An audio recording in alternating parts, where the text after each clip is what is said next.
Hello,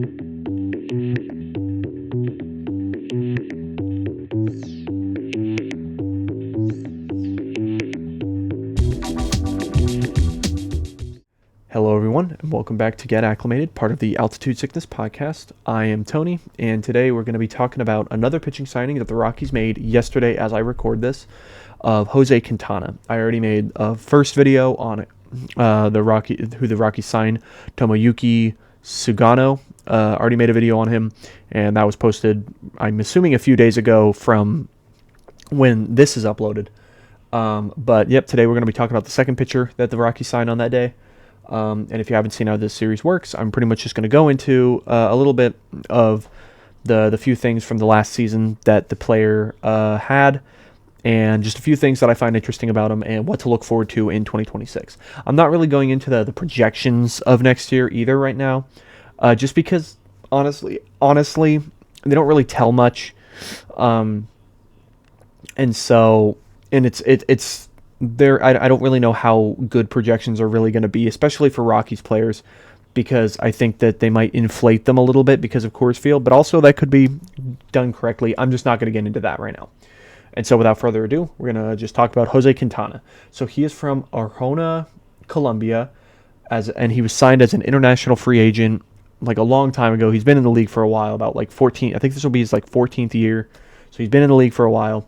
And he's a left-handed pitcher, and so that's good. Rockies get another left-handed pitcher. Always need that. I think now that'll make at least two lefties in the rotation, which will be nice. And so his 2025 stats. So he had a 3.96 ERA in 131 and 2/3 innings. He had an ERA plus of 105, a FIP of 4.81, with 89 strikeouts and 50 walks. So that's pretty, a solid year, like, a 105 ERA plus. So obviously he's a above average pitcher, which I think he's been for his entire career. I believe he's been an above average pitcher for his entire career. I can't tell right now, but yeah. So, and I mean, last year he was pretty solid for the Milwaukee Brewers, who made the playoffs. And I think he just filled in as a back of the rotation guy there, and that's what he's probably going to be a mid-rotation option for the Rockies this year. I expect him to probably be the 3, I'm assuming, behind Kyle Freeland and Michael Lorenzen, and I think he'll be totally fine there. And then a few things about his. So this is another thing that the Rockies are signing, like with the pitchers that the Rockies are looking for. They're getting guys that throw a lot of pitches. And so he throws a sinker, a changeup, a curveball, a four-seam, and a slurve. So he throws a decent amount of pitches. And so hopefully, and what's nice is he throws the slurve, which is a new pitch that the Rockies don't have. And so that's always nice to just get new pitches to see how they get affected by altitude and see what happens. And so his standout stats I've got are his curveball and his slurve. So we'll start out with the curveball.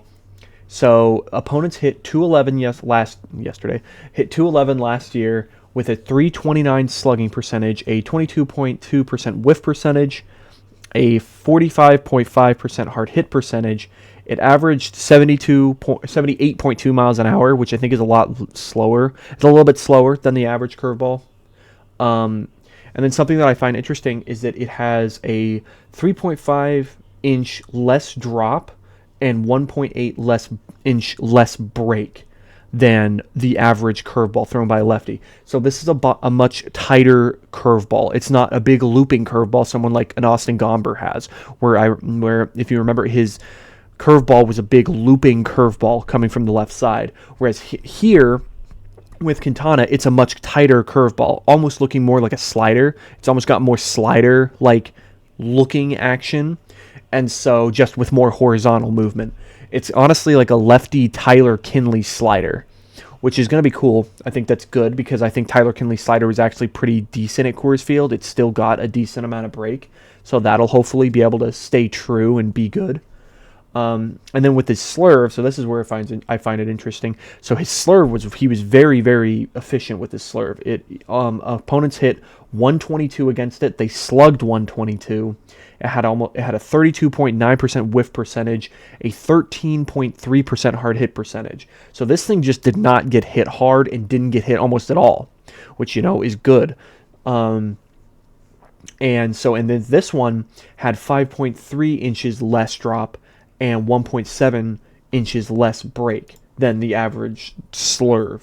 And so what I find interesting about that, so is it just, again, this is one that doesn't drop quite as much and it doesn't break quite as much. So it's a lot tighter and it's a lot tighter of a pitch. And so that seems to be what his arsenal is it doesn't quite have as much movement, which, can be good and bad. And so I'm just looking forward to see what the Rockies pitching coach staff can do and see how they can implement that like efficiently at Coors Field. And then overall, with his breaking ball run value, which is just a stat used on Baseball Savant, he had +6. He had a +6 breaking ball run value. So overall, he graded out that's the 82nd percentile.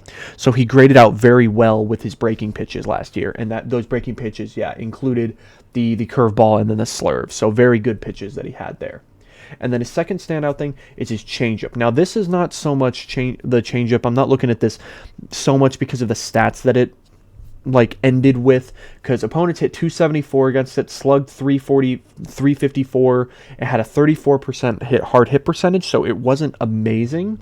But again, what I find interesting about it is is another pitch. So this one actually has half an inch more tail and 1.5 inches more drop. So this changeup actually drops more than the average changeup, which I find interesting because changeups, that's, I think what's usually said is that changeups are the pitch that gets least affected by Coors Field and least affected by altitude.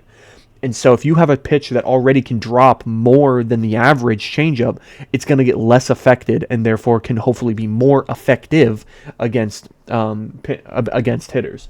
And so that's just the goal, and hopefully he'll be able to, build on that, and hopefully that changeup can stay good and do well at Coors Field. Other notes I've got on him: he's evenly matched against both handed hitters. I don't think there was any crazy difference between there was no crazy difference between right-handed and left-handed batters against him. Let me look here. Yeah, so lefties they slashed 220 with they hit 220 against him with a 704 OPS, where righties hit 248 with a 696 OPS. So it just looks like righties hit a little more higher average against him. Lefties kind of slugged him a little more, but overall they were not, they were about hitting average against him, which is about what he was. He was about an average, a little above average pitcher, which, that's honestly better than you could say about almost anyone on the Rockies rotation last year. And so that's just a plus. And I love that signing. I think the signing is very good. I wasn't expecting him to make another signing, especially after the Sugano signing. I was not expecting the Rockies to go out and get another guy. But they did. Another veteran, too, which is good. They got him and Lorenzen to be veterans on that rotation, maybe to help Chase Dollander get into a rhythm and start his career a little bit better than last year, which will be nice.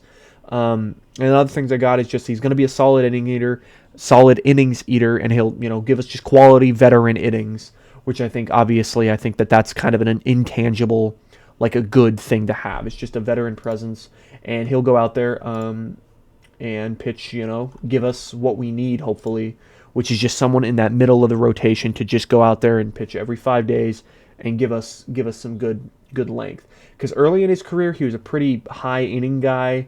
Recently, I think he's just been used more as a bullpen guy. Either a bullpen guy or he's just been hurt a little bit. Oh, actually, no, now that I'm looking at it, he's actually not been a bullpen guy. So, my bad, wrong with that. But, he had 24 starts last year. So, overall, I don't mind that at all. I think he'll be a solid get for the Rockies here. I don't think there's anything crazy with him. I guess another thing is he doesn't, you could see by the strikeouts, he's not a big strikeout guy. 16% strikeout. 9% walk is kind of scary. 9% walk rate is kind of scary. Because that's a little bit higher than last year. Or a little bit higher. He is in the 30. He's in the 32nd percentile for walk rate. He's in the 7th for strikeout rate. So he's not a big strikeout guy, which I think I've gone on record at this point saying that I wish the Rockies would look for more strikeout guys, maybe less um, pitch to contact guys. But I'm just hoping that maybe he'll be able to find some, better luck this year, maybe. But even then, I mean, if he's given the Rockies a 4 ERA, that's better than anyone they had last year by almost a full run.